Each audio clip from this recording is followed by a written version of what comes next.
ज्याचं नाव आहे माझी आई होम मिनिस्टर।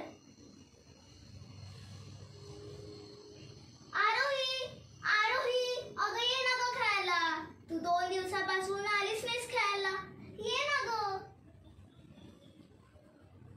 काय गं रमा, कशाला हात मारत होतीस? तू 2 दिवसापासून खेळायला का नाही आली? अगं खूप मोठी मज्जा आहे, थांब सांगते। माझी आई 2 वर्षापासून प्रयत्न करत होती आणि काल चक्क त्या होम मिनिस्टर वाल्यांचा फोन आलाच, परवा येणार आहेत ते आमच्या घरी। अरे वा, मग तुझी तर मज्जा। अगं मज्जा कसली, सहज झाली सध्या आम्हाला। आमच्या मातोश्री स्वतः शांत बसत नाही आणि आम्हालाही शांत बसू देत नाही। अगं घरातल्या प्रत्येकासाठी कामाची यादीच बनवून ठेवली तिने। साधू संत येती घरा, तोची दिवाळी दुसरा।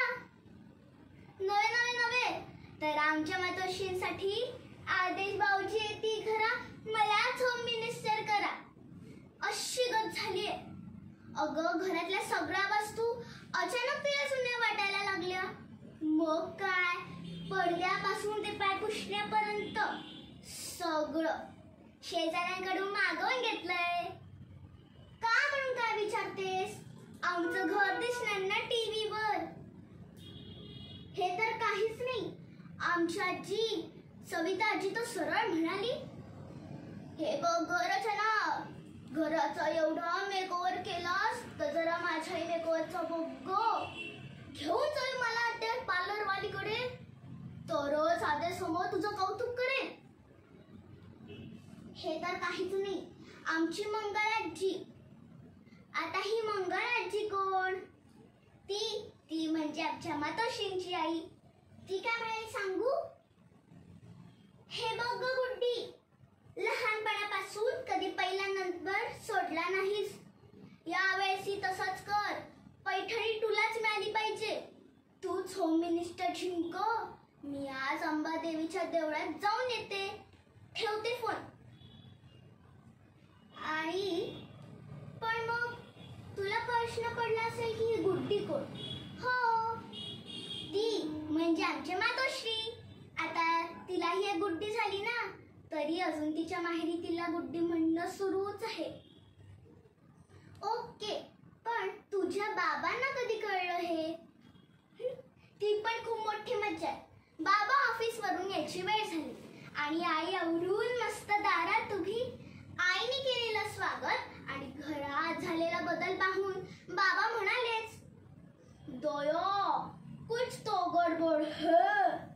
शेवटी मीच बाबांना म्हणाली, ओ बाबा, हे आपलंच घर आहे, ते होम मिनिस्टर वाले येणार ना, म्हणून हा सगळा मेकओव्हर।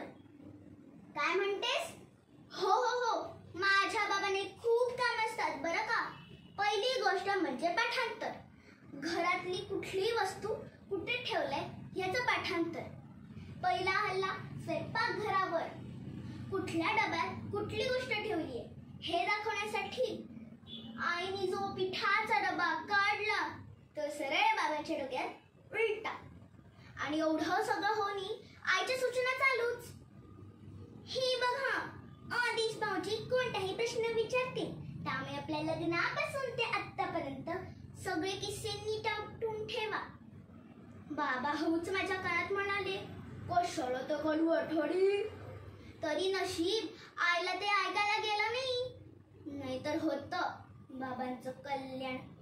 आई म्हणाली, समजा आदेश भाऊजींनी विचारलं की लग्नानंतर वहिनीला कुठे फिरायला घेऊन गेलात, तर सांगा गोवा, महाबळेश्वर, काश्मीर, नाहीतर सांगाल सिद्धिविनायक, मुंबादेवी आणि महालक्ष्मी मंदिर।